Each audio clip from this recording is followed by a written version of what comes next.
সাহেবের পক্ষ থেকে, সভাপতি সাহেবের পক্ষ থেকে নারায়ে তাকবীর। আলহামদুলিল্লাহ, ঝিনাইদহ জেলার শৈলকুপা থানার অন্তর্গত খন্দক বাড়িয়া ইকরা হিফজুল কোরআন মাদ্রাসা প্রাঙ্গণে তাফসীরুল কোরআন মাহফিলের স্বনামধন্য সভাপতি প্রফেসর আলফাজ উদ্দিন দামাত বারকাতুহুমুল আলিয়া, বলেন আমিন। এ মাহফিলে এতক্ষণ যারা আলোচনা রেখেছেন, আপনাদের ঝিনাইদার সন্তান ডক্টর মাওলানা হাবিবুর রহমান ঢাকা। এই আওয়াজ এরকম বাড়ি খায় কেন? কি করেন কি এখানে বসে বসে?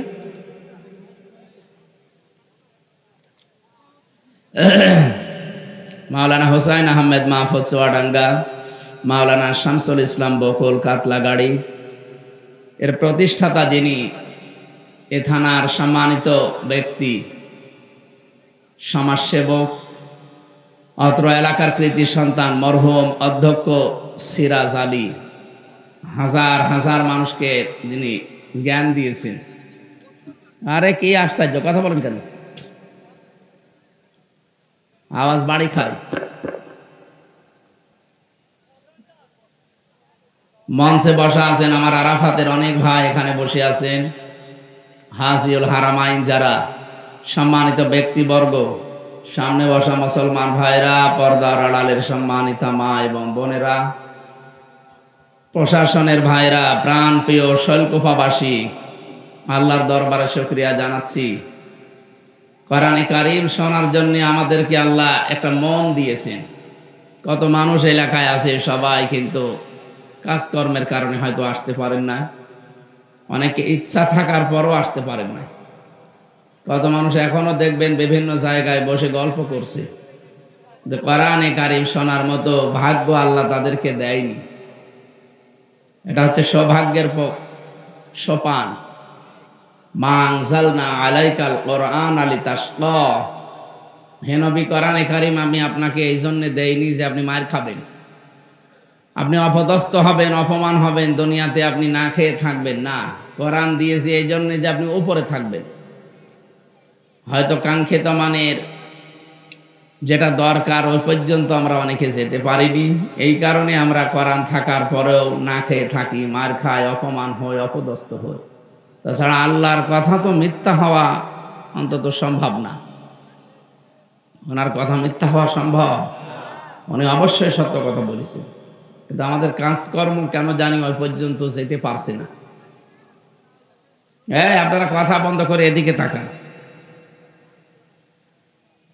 তারাক্তু ফীকুম আমরাইন লান তাদিল্লু মা তামাসসাকতুম বিহিমা কিতাবাল্লাহ ওয়া সুন্নাতু রাসূলিহি। শেষ কথা ছিল এইটা। নবীজি বলেন, আমি চলে গেলাম, দুইটা জিনিস রেখে গেলাম তোমাদের কাছে, একটা আল্লাহর কোরআন আর একটা আমার সুন্নাহ। যদি এই দুইটা আঁকড়িয়ে ধরতে পারো, লান তাদিল্লু, কখনো তোমরা পথভ্রষ্ট হবে না, পথ হারাবে না। এখানে আরবি গ্রামার অনুযায়ী তাদিল্লু এই শব্দের আগে লান এসেছে। এই ভাই আওয়াজ বাড়ি খায় কেন? ইকো দেওয়া লাগবে না, রিভাব দিলে সমস্যা, রিভাব দেন। আর আওয়াজ যা আছে আপনার রওশনের সাদের মতো না করে সব বাড়িয়ে দেন।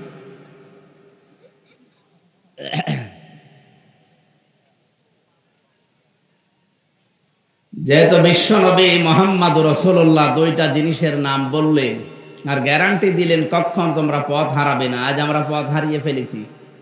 তামাম দুনিয়ায় 257টা রাষ্ট্র, যেখানে আমরা মুসলিম আছি কম বেশি, সেখানে অপদস্থ, অপমান, মার খাচ্ছি। তাহলে নবীর এই হাদিস অনুযায়ী, এই আয়াত অনুযায়ী আমরা হয় ঠিক পথে চলতে পারছি না, অথবা তাদের কথা মিথ্যা। আল্লাহ এবং রাসূলের কথা মিথ্যা হওয়া সম্ভব না। ওমান আসদাকু মিনাল্লাহি কিলা, আল্লাহ বলেন আমার চাইতে সত্য কথা কেউ বলে না। পৃথিবীতে যত কথা আছে সবচাইতে সত্য কথা আল্লাহর পরে রাসূলের কথা। সুবহানাল্লাহি ওয়া বিহামদিহি। এই জন্য হাদিস, মান ক্বালা বিহি সাদাকা, যারা কোরআন দিয়ে কথা বলে দুনিয়ায় তারা সত্য কথা বলে। পৃথিবীতে যাদের কথার আগে পরে কোরআনের নিয়ম নীতি নেই, কোরআন দিয়ে বলতে পারে না, আপনি বিশ্বাস করে নেবেন যে ওর ভেতরে ভেজাল আছে। প্রশ্ন আসতে পারে, ও জানে না তাই বলে না। ও জানে না কেন? ও যে জানে না এটা ওর অপরাধ। কথা বোঝেন? বহু মানুষ আমরা কিন্তু এই দেশে এই ফতোয়া জারি করেছি যে আমি জানি না তাই মানি না। আপনি জানেন না কেন? আমি কি মায়ের পেট থেকে জেনে এসেছি? আমি যদি জানতে পারি, আপনি জানবেন না কেন? সুতরাং এই অজুহাত আর চলবে না যে জানি না তাই মানি না। আপনাকে জানাও ফরজ, মানাও ফরজ। কেউ যদি ইসলামের কোনো নিয়ম নীতি জানে, তার একটা ফরজ আদায় হয়েছে, মানে না এজন্য তার একটা গুনাহ হবে। কিন্তু একলা লোক জানেও না মানেও না, ও জানার ফরজও আদায় করেনি, মানার ফরজও আদায় করেনি, ওর গুনাহ হবে কয়টা? বলেন বলেন। আপনি যদি এই মুসলমানের মাথায় একটা বাড়ি দেন, আপনার একটা গুনাহ হবে। আর এই হিন্দু লোকের মাথায় বাড়ি দেন, ডবল গুনাহ হবে। কারণ এই আমাদের কাছে সংখ্যালঘু, এদেশে মাত্র ৬-৭ ভাগ অন্য ধর্মের লোক আছে। আমরা ৯২ থেকে ৯৩ ভাগ মুসলমান। একদিকে ওনার মাথায় বাড়ি দিলে একটা জুলুমের গুনাহ হবে, আর একটা হচ্ছে আমানতের খেয়ানতের গুনাহ হবে। কথা বুঝতেছে? এই জন্য যারা এই অজুহাত পেশ করেন যে জানি না তাই মানি না, এটাই অসুবিধা নেই। অসুবিধা নেই মানে আপনার ডবল গুনাহ হবে। আপনি মানেন না, জানেনও না, দুইটা ফরজে আপনি লঙ্ঘন করেছেন। সুতরাং এখন থেকে আমাদের এই ফতোয়া বাদ, এখন জানাও ফরজ। বলেন বলেন। তাহলে আপনি না জানলে মানবেন কি করি? আর জানার জন্যই তো বিভিন্ন পরিবেশ দরকার। আজকে তার ভেতর একটা বহু নিয়ম নীতি আমরা না জানার কারণে মানুষ আমাদের ভেতরে চালিয়ে দেয়, ধর্ম বলি, ইসলাম বলি। আমরা জানি না তাই। আমরা যদি জানতাম ওগুলো যে ইসলাম না, আমরা তাহলে জানার পরে ছেড়ে দিতে পারতাম। আমরা তেলাওয়াতকৃত আয়াত থেকে এই কথাগুলো আজকে অল্প সময়ের ভেতরে শোনার চেষ্টা করব ইনশাআল্লাহ। যে আল্লাহ আমাদেরকে নবীজির মাধ্যমে দুইটা জিনিস ছেড়ে গিয়ে গ্যারান্টি দিলেন যে আমরা পথ হারাবো না। এখন থেকে আমাদের উচিত হবে যে যেখানে আসি অন্তত এই দুইটা যেন হারিয়ে না ফেলি। আর যারা কোরআন দিয়ে কথা বলে, তারা যে সত্য কথা বলে, এটা প্রমাণ অলরেডি হয়ে গেছে। কি কথা বলে না কেন? ফামান তাবিয়া হুদায়া ফালা খাউফুন আলাইহিম ওয়ালা হুম ইয়াহজানুন। যোগে যোগে আমার পক্ষ থেকে হেদায়েত যাবে। যদি অনুসরণ করতে পারো, আমি আল্লাহ গ্যারান্টি দিলাম, কোনো ভয়ও নেই, চিন্তাও নেই। এই ৫৪ বছরে এটা যদি আমরা মেনে নিতে পারতাম, সত্যি আমরা ভয় এবং ভীতির ঊর্ধ্বে থাকতাম। আজ আমাদের ভয়, ভীতি, চিন্তা এই কারণে, কারণ আল্লাহর কথা আমাদের বিশ্বাস হয় না। আল্লাহর বাইরে যারা আছে, যাদের চরিত্রের অধঃপতন এমন জায়গায় পৌঁছিয়েছে যে শয়তান পর্যন্ত লজ্জা পায়, তাদের কথা আমাদের বিশ্বাস হয়। অথচ তাদের কোনো দলিল আছে? তাদের কাছে কোনো দলিল নেই, কথায় কোনো দলিল নেই। এ কথা বোঝেন আমার? সুতরাং আজকে থেকে যারা কথা বলবে, সে যেই হোক, যদি কোরআন দিয়ে বলে, আবার কোরআন দিয়ে বললেও হবে না। ওই যে তাহিরি ভাইয়ের মতো, ও তো কোরআন দিয়েই বলে, কিন্তু সব বানানো। ও যা বলে সব ওর মন গড়া কথা, কিন্তু কোরআনের নামে চালিয়ে দেয়। এটাকে আমি বানিয়ে বলছি? ওয়াইন্না ফারিকাম মিনাল মুমিনিনা,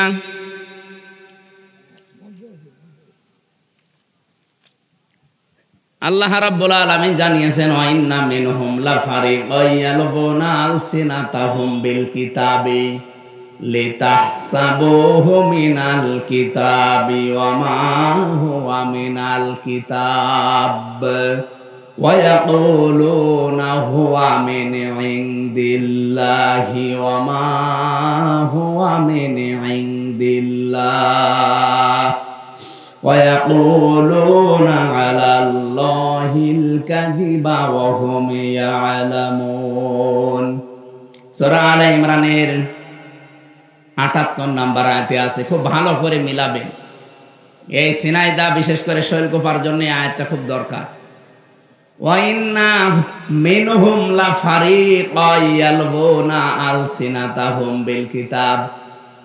হে নবী, তাদের ভেতরে অনেক মানুষ এমন আছে যারা বক্তা, আলোচক, যারা কথা বলতে পারে। এই দল এমন একটা দল, তারা বের হয় কি করে আপনি জানেন?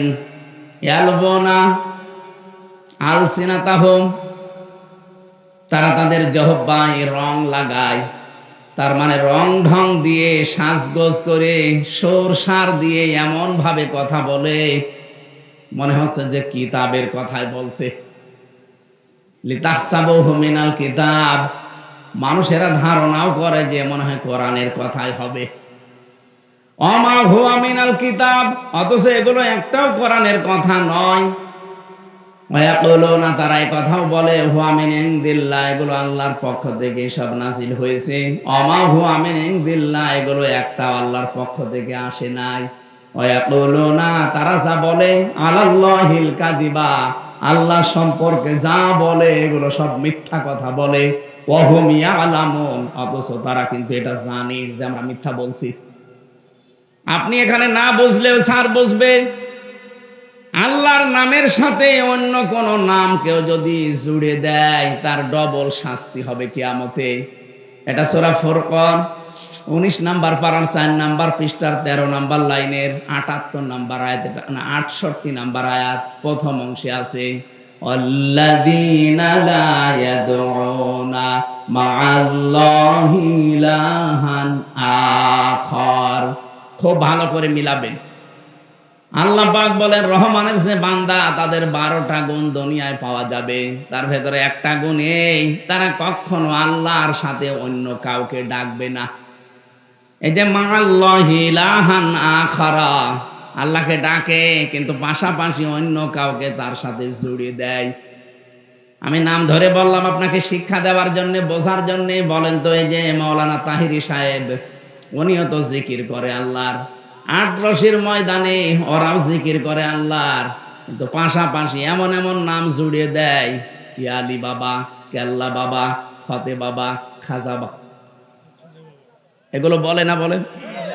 তাহলে আয়াত অনুযায়ী কি ওই মানুষগুলো আল্লাহকেও ডাকে, পাশাপাশি অন্য কাউকে যারা জুড়ে দেয় জিকির হিসাবে, ইউদাআফ লাহুল আযাব, আল্লাহ বলেন এদের শাস্তি হবে ডবল। তাহলে এদেরকে যদি আল্লাহ শাস্তি, ওরা কি জানে না এই আয়াত? ওরা নিজেদের দরবার, নিজেদের পেটের কারণে এই কাজগুলো ওরা ধর্ম বানিয়ে নিয়েছে। রং ঢং দিয়ে জহব্বা উলট পালট করে সুর সার দিয়ে মনে হচ্ছে হ্যাঁ এ কোরআনের কথাই হবে। আপনি দেখেন সূরা আলে ইমরানের 78 নাম্বার আয়াতটা পুরাপুরি মিলে যাচ্ছে না এরকম বক্তাদের সাথে, এরকম পীরদের সাথে? এক কথা বলে না কেন? মনে হয় যে না, এ যত সুন্দর করে সুর সার দিচ্ছে এমন হয় কোরআনের আয়াতই হবে। আর সাধারণ মানুষও তো এরকম, আরবিতে গালি দিলেও মনে করে হয় দোয়া করছে। আমি মাওলানা রুহুল আমিন ভাই একটা গল্প বলছিল আমার, দেখ ইমাম সাহেব সুদের বিরুদ্ধে ওয়াজ করেছে, মসজিদের সভাপতি সুদ খায়। সুদ মানে উনি ওই টাকা ছেড়ে রাখে, টাকা আসে, এই সুদ তো আর শৈলকুপায় নেই। এটা কিন্তু মায়ের সাথে জেনা করার গোনা হচ্ছে। আপনার হাসতেছেন মানে আপনি টের পান কি করেন? আপনি 1000 টাকা ছেড়ে রাখে, মাসে মাসে 200 টাকা করে বেশি দেয়। এটা যদি এলাকায় থাকে এটা বাদ দেওয়া লাগবে ভাই। কারা কারা এই কাজে আছেন ছেড়ে দেবেন, হাত তোলেন তো। আলহামদুলিল্লাহ, যাক, এই এলাকায় তো আমার মনে হয় বলা ভুল হয়ে গেল। সত্যি কি এলাকায় সব নেই না? হ্যাঁ, আপনি লজ্জা পান কোন কারণে? কিসের লজ্জা আপনার? কোন ও নেই, ঠিক আছে। যাক, এই এলাকাটা এখনো যে ভালো আছে আলহামদুলিল্লাহ। কিন্তু সেই দিন আমি ওই যে যে পেয়েছিলাম হরিণাকুণ্ড, ওনারা দেখলাম কয়েকজন হাত তুলেছে, টাকা ছেড়ে রেখেছে আর টাকা আসে। তাহলে ঝিনাইদহ একই জেলায় 2 রকম নিয়ম চলছে, কিরকম হইল না? তারপরেও যদি কেউ ভুল ভালো এগুলো করে থাকেন, আশা করছে আপনি ছেড়ে দেবেন। ছেড়ে দেবেন তো ইনশাল্লাহ? এই যে ইনশাল্লাহ বলছে, তার মানে আছে। আমার ভাইরা, সুদ খাওয়া, ঘুষ খাওয়া, জেনা ব্যভিচার করা, উলট পালট করে আপনি কামাই করছেন। বলেন তো, যে মানুষগুলো এরকম উল্টো পাল্টা করে কামাই করে আর বলে বাবা শাহজালাল, মদের কাছে সব হালাল, হালাল করে নিলেন সব। যেটা বলতে চাচ্ছিলাম, এই হাদিস দিয়ে বিশ্ব নবী মুহাম্মদ রাসূলুল্লাহ সাল্লাল্লাহু আলাইহি ওয়াসাল্লামের উম্মত আমরা যারা দাবি করছি, নবীজি এই পৃথিবীতে আসার পরে যতগুলো কাজ নিষেধ করেছিলেন তার ভেতরে কিন্তু এই সুদ একটা। কি সুদ একটা না? 500টা নিষিদ্ধ কাজ আছে এই কোরআনে, তার ভেতরে সুদ একটা। উনি আলোচনা করতে করতে সুদের আয়াত যে এসেছে যে সুদ খাওয়া আর মায়ের সাথে জেনা করা সমান, সুদ খাওয়া আল্লাহ রাসূলের সাথে জেনা কি যুদ্ধ করার শামিল। এ কথাগুলো বলার পরে বেশ সুন্দর করে নামাজ হয়ে গেল। নামাজ পড়ার পরে যিনি সভাপতি আছে উনি বলছে, হুজুর আপনি আর ওয়াজের আয়াত পেলেন না, আপনি আমার দিকে তাকিয়ে তাকিয়ে আয়াতটা পড়লেন। আমি যে এলাকায় টাকা ছেড়ে রাখি এ তো সবাই জানে, আপনার বলার দরকার কি? ইমাম সাহেব কি ওইটা জেনে বলেছি? ঠিক আছে, আপনি যখন আমারে অপমান করলেন এতগুলো মানুষের সামনে, আমারে উলঙ্গ করে দিলেন, আপনার আমি আর রাখবো না, বাদ দিয়ে দিলাম। ঠিক আছে, ওখান থেকে গিয়েছে উপশহরে, ওই যে নাটোরের খেজুর তলা বলে আছে চলন বিলের ভেতরে, ওই এলাকায়। ওখানে ইমামতে নিয়ে আমি বেশ ভালোই করছিলাম, কয়েক সপ্তাহ গেল। কিন্তু প্রথম যে আয়াত তেলাওয়াত করেছি পর্দার আয়াত, পর্দার আয়াত আসার পরে সেক্রেটারি যিনি উনি ডাক দিয়ে বলছে, হুজুর আপনি একটা কাজ করলেন, আমার বউ না একটু ব্যারাকে চাকরি করে, একটু এলট পালট হয়ে যায়, আপনি তাই বলে এইভাবে বলবেন? মানুষ তো জানে যে আমার বউ চাকরি করে, আপনি বলতে গেলেন কেন? আপনি যখন আমার মান সম্মান রাখলেন না, আপনাকেও রাখবো না, বাদ দিয়ে দিস। বলছে এখন আমি আর শহরে উপশহরে কোনো জায়গায় থাকবো না, এমন এক গ্রামে যাবো যারা আরবি বোঝে না। ওই চলন বিলের ভেতরে এক গ্রামে নামাজ পড়িয়েছে, ভালোই বয়ান করেছে, একেবারে সরসার দিয়ে কথা বলার পরে উনি জমান নামাজে তেলাওয়াত করেছে সূরা ইয়াসিন, কয়েকটা আয়াত, ইয়াসিন আল কোরআনিল হাকিম। তেলাওয়াত করার পরে নামাজ শেষ হয়ে সবাই বলছে, না ইমাম সাহেব ভালোই আছে, এর গলা খুব সুন্দর, কণ্ঠ ভালো, এইটাই লাগবে। কিন্তু ক্যাশিয়ারের মন খারাপ, ডাক দেয়া বলো, হুজুর আপনি কি সূরা পড়লেন? কেন? ইয়াসিন পড়েছি। আপনি একটা কাজ করলেন, এই মসজিদের সভাপতির নাম ইয়াসিন আর ওর বাপ মরে গেছে, তার নাম হাকিম। আপনি তো বললেন ইয়াসিন আল কোরআনিল হাকিম, আমি তো ক্যাশিয়ার, আপনাকে টাকা দেব, আমার নামে কোনো সূরা নেই, আমি আপনার নামে সূরা পাবো কোথায়? আপনার নাম তো বাবর মিয়া, বাবর মিয়া নামে কোনো সূরা আছে? আগামী সপ্তাহে আমি জানি না, আমার নামে যেভাবে হোক একটা আয়াত পড়া লাগবে, যদি আগামী সপ্তাহে না পড়েন আপনার আমি বাদ দিয়ে দেব। ওই একটা সপ্তাহ ধরে চিন্তা করছে আমি বাবর মিয়ায় কনে পাবো, ওরা কোরআন খুলে দেখে না বাবর মিয়া নামে কোনো সূরা নেই। তো বাবর মিয়া নামে তো সূরা পড়া লাগবে, একটা বানিয়েছে। জমান নামাজে প্রথম রাকাতে সূরা ফাতিহার পরে পড়েছে, ইয়া বাবর আনতা কালবন ওয়া আবুকা খিনজির ওয়া জাদ্দুকা হিমার ফাইন্নাহুম জাহিলুন। প্রাণ এমন দিয়েছে মনে করছে কোরআনের আয়াতই হবে। নামাজ শেষ করার পর বলছে, হুজুর কি আয়াত পড়লেন যে সব জায়গায় শুধু আমারই নাম? আপনি একটু বাংলা বলেন তো আয়াতের। বাংলা বলা যাবে না, না বলেন। বাংলা হচ্ছে, হে বাবর নিশ্চয় তুই কুকুর, তোর বাবা শুকর, তোর দাদা গাধা, তোর 14 বংশ সব মূর্খ দল। একটা সূরা হইল, আরবি তো ভালোই লাগছে। ওর ইমামতি যাই ছিল আর থাকবে, ওরে ওই জায়গা থেকে বাদ দিয়ে দিয়েছে। আমি যেটা বোঝানোর জন্য উদাহরণটা বললাম, আজ ভাবেন তো কোরআনে কারিমের আয়াত তেলাওয়াত করার পরে এত সুন্দর করে সরসার দিয়ে তাহেরি ভাই এবং এই সুন্নি নাম নিয়ে ভণ্ডরা এমন সুন্দর করে তেলাওয়াত করে টান দেয়, মানুষ বলে আল্লাহু আকবার, মনে হচ্ছে কোরআনের আয়াতে এগুলো আছে, অথচ সবগুলো বানানো, একটা কথা ওই আয়াতে ওইভাবে নেই। ওরা আয়াত পড়ছে, ইয়া আইয়ুহাল্লাযীনা আমানুত্তাকুল্লাহা ওয়াবতাগু ইলাইহিল ওয়াসিলা, হে ইমানদারেরা, আল্লাহকে ভয় করো আর তাকে পাওয়ার জন্য একটা ওসিলা তালাশ করো। এই ওসিলায় হচ্ছে পীর সাহেব। এখানে কি পীরের নাম আছে? বলেন। ওরা বানিয়ে নিয়েছে, অথচ ওসিলার ব্যাখ্যা আপনি তাফসিরে খুঁজবেন। ওসিলা মানে নেক কাজ। ওসিলা মানে কি? ওসিলার 2 নম্বর অর্থ হচ্ছে ওসিলা হচ্ছে নবীর সম্মান। এগুলো বলে না, পীর সাহেব বানিয়ে নিয়েছে যে আল্লাহকে পাওয়ার জন্য পীর ধরা লাগবে। এখানে কোরআনের আয়াত পড়লে হবে না। যারা আছেন এই জন্য তো বলছে আপনাকে জানতে হবে। হামজা যা বলে আসলে কোরআনে আছে তো নাকি ও উল্টো পাল্টা করে বানিয়ে বলেছে, এটা আপনাকে আগে জানা লাগবে। তাহলে আপনি শুনে মজা পাবেন। কি কথা বলেন না কেন? এই যে দেখলেন না কতগুলো বক্তার নাম আল্লাহ বললেন যে বহু বক্তা এরকম আছে রং ঢং দিয়ে। লেসানের বহুবচন আলসেনা। লেসান মানে জহব্বা।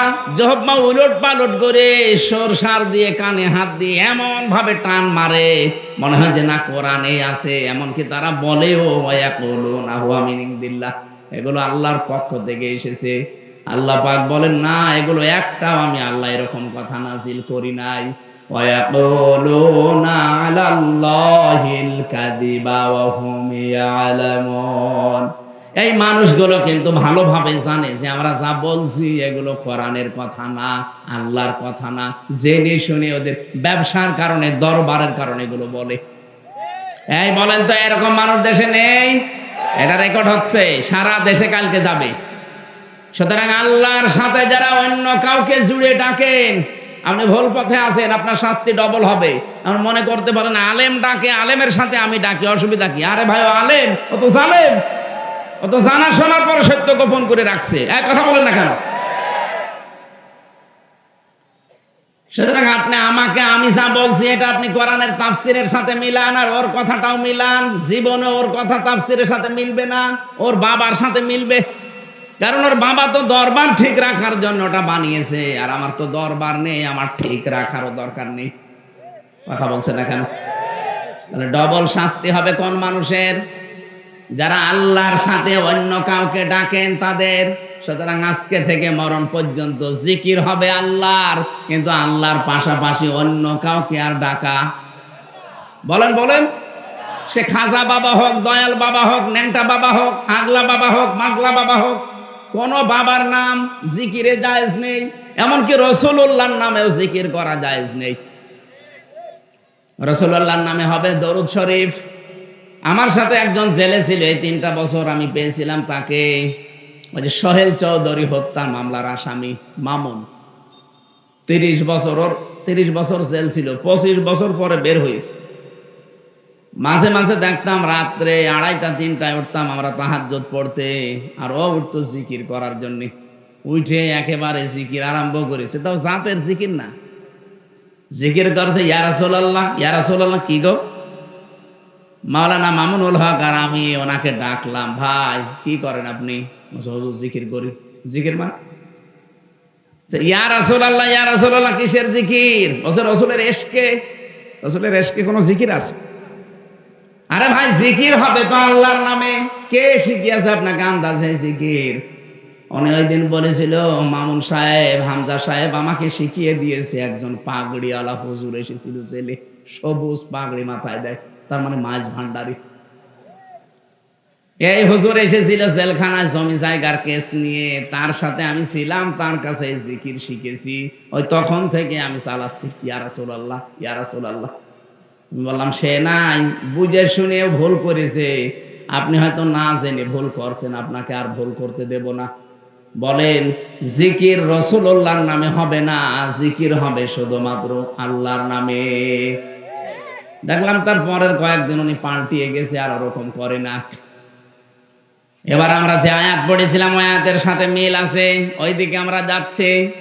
রব্বুল আলামিন বলেন, ইত্তাখাযু আহবারহুম ওয়া রুহবানাহুম আরবাবাম মিন দুনিল্লাহ আল মাসীহ ইবনে মারইয়াম। এখানে ইহুদি খ্রিস্টানদের কথা আল্লাহ রুকুতে জানিয়েছেন, সূরা তাওবার 31 নম্বর আয়াত। রব্বুল আলামিন বলেন, বহু মানুষ এমন আছে এই পৃথিবীতে, তারা তাদের আহবার এবং রুহবান, তার মানে এখানে 2টা কথা জানিয়েছেন। আহবার মানে ধর্মীয় পণ্ডিত যারা, আর রোহবান মানে যারা বৈরাগ্য, সংসার ধর্ম মানে নাই, যে পীর ফকির যারা দাবি করে, লালনের মাজারে যারা যায়, ওদের নাকি সংসার ধর্ম নেই, ওরা আল্লাহর রাস্তায় বেরিয়ে পড়েছে। ওটা আল্লাহর রাস্তা না, ওটা শয়তানের রাস্তা। দুনিয়ায় যত নবী রাসূল পাঠিয়েছে প্রত্যেকের সংসার ছিল না, খালি ঈসা নবীর বাদ দিয়ে। তিনি বৈরাগ্য না, তিনি দুনিয়ার সংসার ত্যাগী ছিলেন, তিনি সংসার ধর্ম করে যেতে পারেননি, কারণ তিনি এত ভক্ত হয়েছিলেন আল্লাহর আখিরাতের, যে একটা খাবারের জন্য, একটা পানি খাওয়ার জন্য একটা গ্লাস ছিল কাছে, কৌটা। উনি একবার লক্ষ্য করে দেখলেন সাগরের পাশ দিয়ে যাওয়ার সময়, যে সাগরের পাশ থেকে একজন পানি তুলে খাচ্ছে, নদী বা সাগর থেকে। সেই লোকটা জগও নেই, গ্লাসও নেই, তার কাছে কাপও নেই, হাতের আজলিতে পানি তুলে খাচ্ছে। ওর দিকে তাকিয়ে তাকে চিন্তা করলেন, আল্লাহ, এই লোকটা একটা গ্লাস দিয়ে পানি খাবে, সে গ্লাসও ওর নেই, আর আমি একটা নবী, আমার গ্লাস থাকবে কোন কারণে? ও ছাতা আমার দরকার নেই, ফেলে দিলেন সাগরে। তা আপনি সেরকম হতে পারবেন? আপনি তো উল্টা পাল্টা কাজ করে বেড়ান, মহিলা নিয়ে গাঁজা খেয়ে আপনি চোখ মুখ লাল করে থাকেন। আপনি কিসের বৈরাগ্য অনুসরণ করেন? আপনি সূরা হাদীদের ভেতরে আল্লাহ রাব্বুল আলামিন, সূরা হাদীদের ভেতরে আছে, এটা আমি পেয়েছিলাম জেলখানায় থাকতে, আমি পড়ে পড়ে এটা বের করেছিলাম। সূরা হাদীদ থেকে শোনাচ্ছি, আগে একটু শিক্ষাটা দিয়ে দেই। রাব্বুল আলামিন বলেন,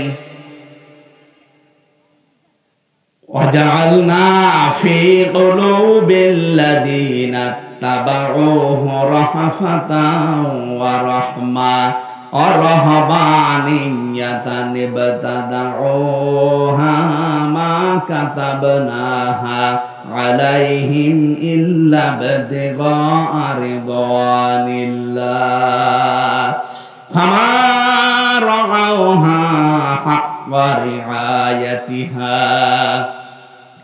তার বাংলা সামারাইজ বাংলা অর্থ হচ্ছে, তোমরা কি, যে তোমরা যদি তাদের মতো হতে, তাও তো একটা কথা ছিল, তোমার চরিত্র ঠিক নেই। রাত হলে তোমার চরিত্র একরকম, দিনের বেলা আর একরকম মনে হয়। মানুষ অনেকে দেখে যে মনে হয় দুনিয়ার কোনো ধান্দাই নেই, অথচ তোমার যে গোনার পাল্লা কেউ না জানলে আমি আল্লাহ কিন্তু জানি। এই পীর ফকির যাদের নাম বলেন, অনেকে ভয় পান, এদের দেখলে মনে না এর ভেতরে মাল আছে, কিচ্ছু নেই, মাল যা আছে সব দেখা যায়। এক কথা বলছেন এখানে। লালনের মাজারে একবার যে দেখি রাত 9:30টার দিকে একটা উলঙ্গ, প্রায় একেবারে অর্ধ উলঙ্গ, সব শেষ, ওর শরীরে কিচ্ছু নেই, ওরে দুধ খাওয়াচ্ছে একজন গ্লাসে করে। কি করেন? হুজুরে আল্লাহর ওলি, এর ভেতরে মাল আছে।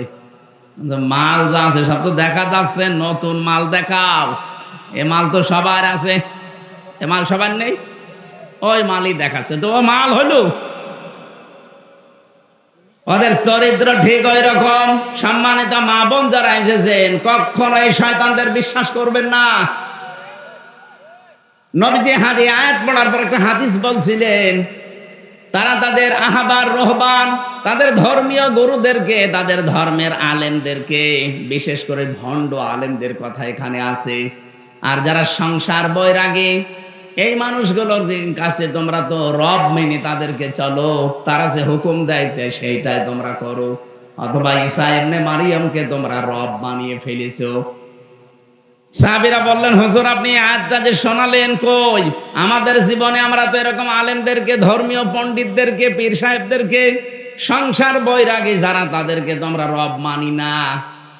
রব মানো না মানে, তারা যদি কোনো কিছু বলে যে এটা করো, তোমরা কি করো না? বলে হ্যাঁ করি। তারা যদি নিষেধ করে এটা করো না, তোমরা কি ছেড়ে দাও না? বলে হ্যাঁ তো করি। তো এইটাই তো রব মানা। রব মানে কি? ওনার আদেশ মানা লাগবে, ওনার নিষেধ ছেড়ে দেওয়া লাগবে।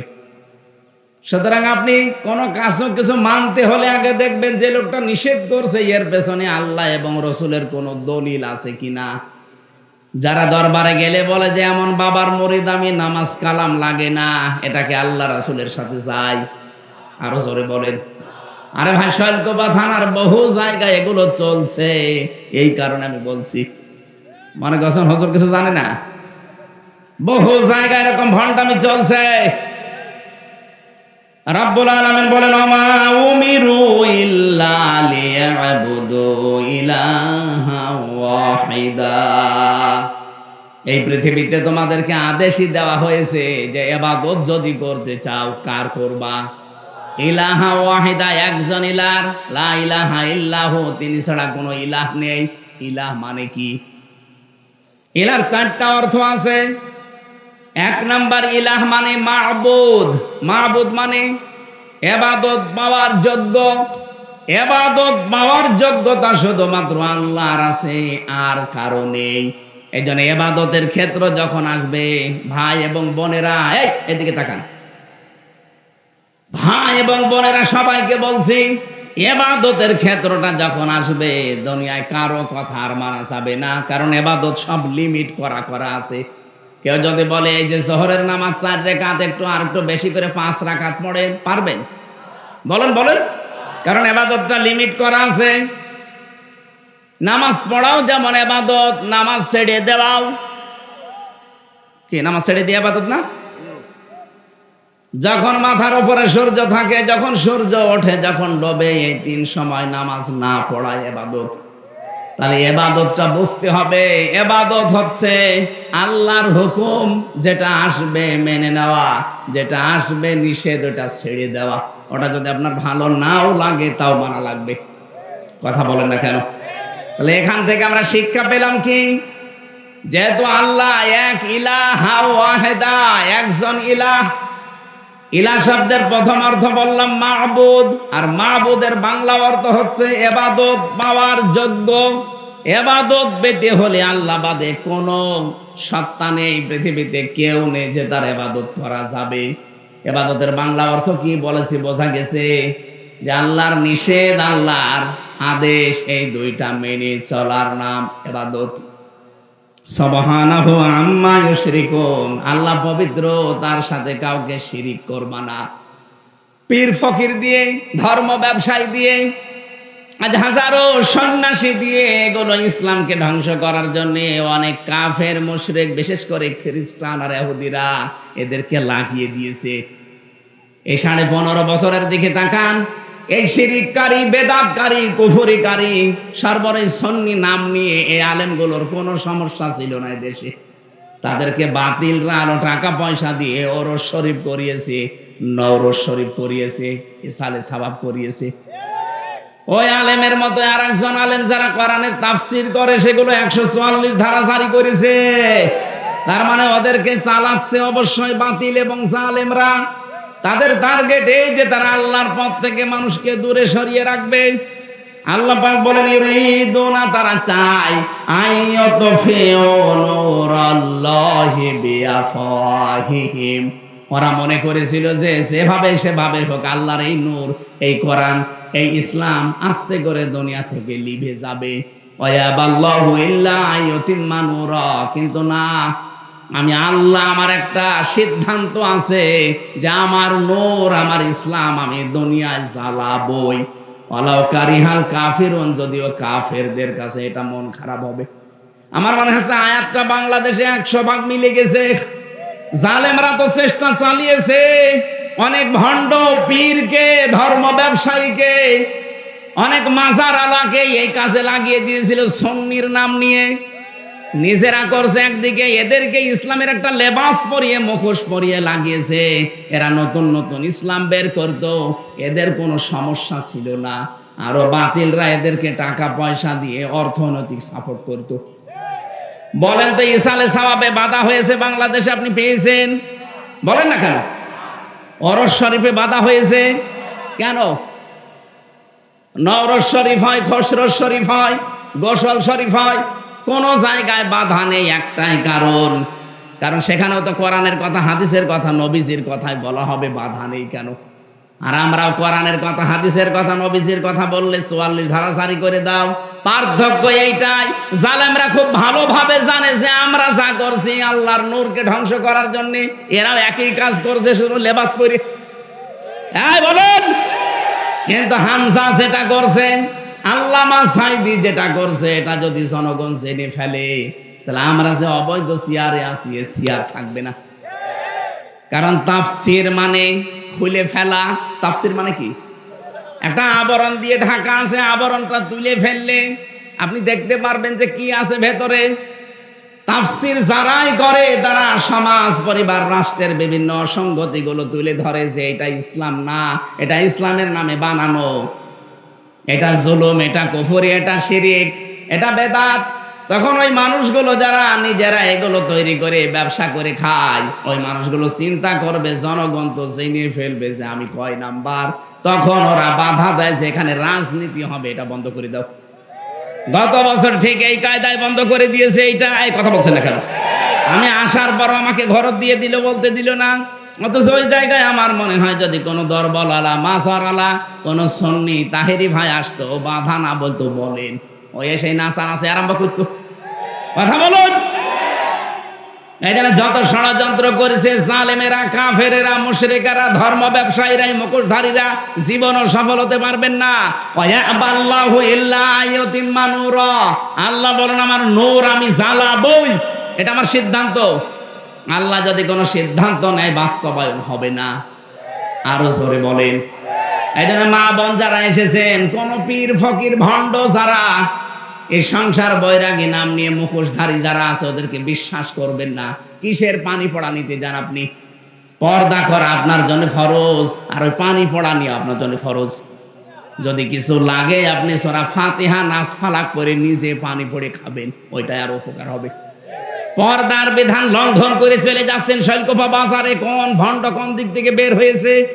আরে ভাই, সারা জীবন আপনি এক জায়গায় করলে একটা ফরজের দাম পাবেন। পর্দার বিধানটা লঙ্ঘন করে চলে গেলেন, স্বামীর কথা ছেলের কথা না মেনে।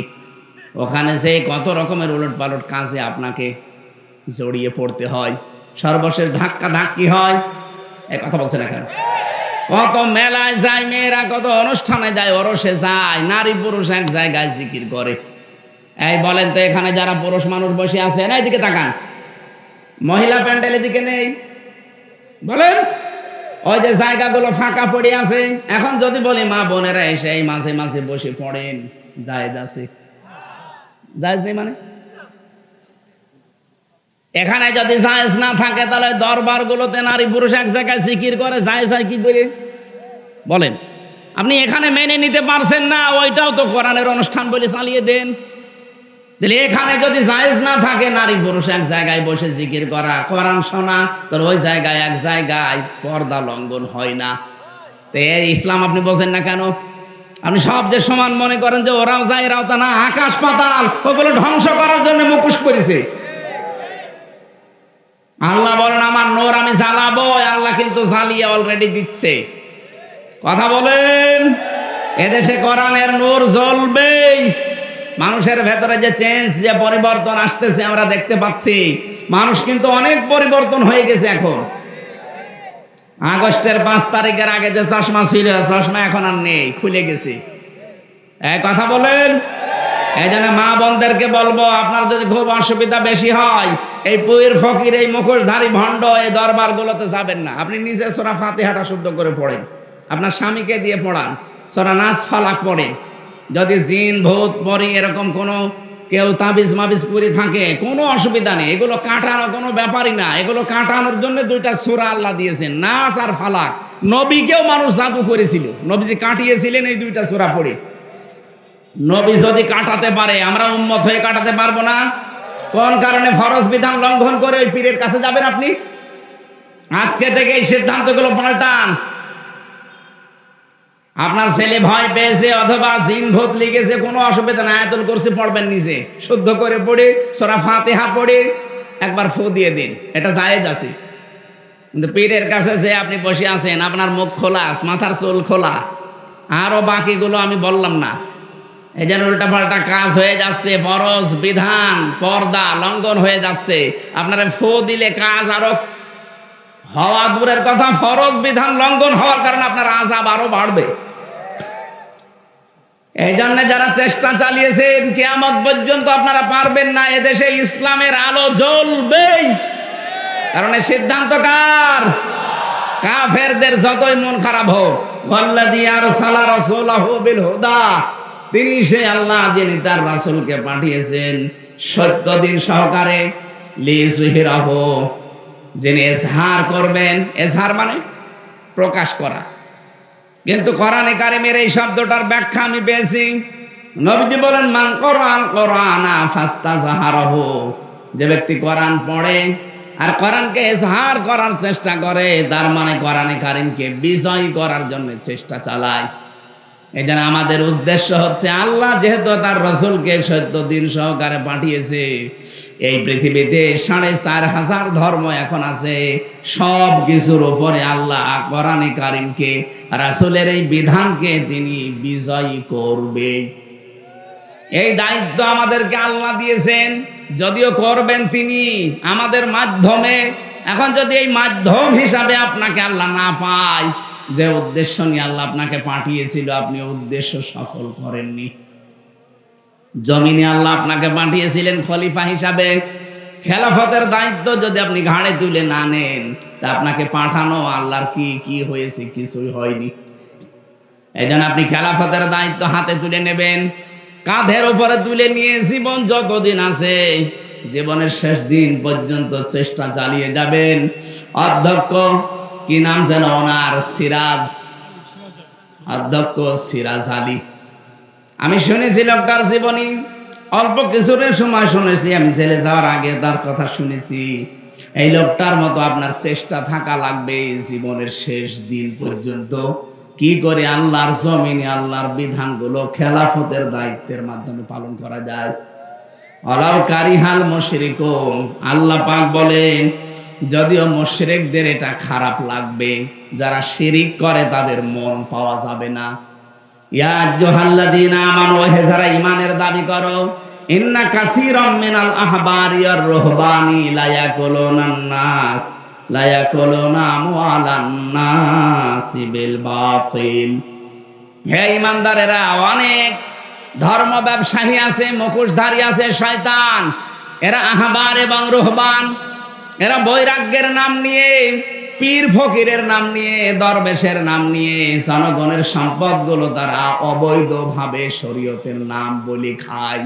ওয়ায়াসুদ্দুনা আন সাবিলিল্লাহ, আল্লাহর পথ থেকে তারা মানুষদেরকে দূরে সরিয়ে রাখে।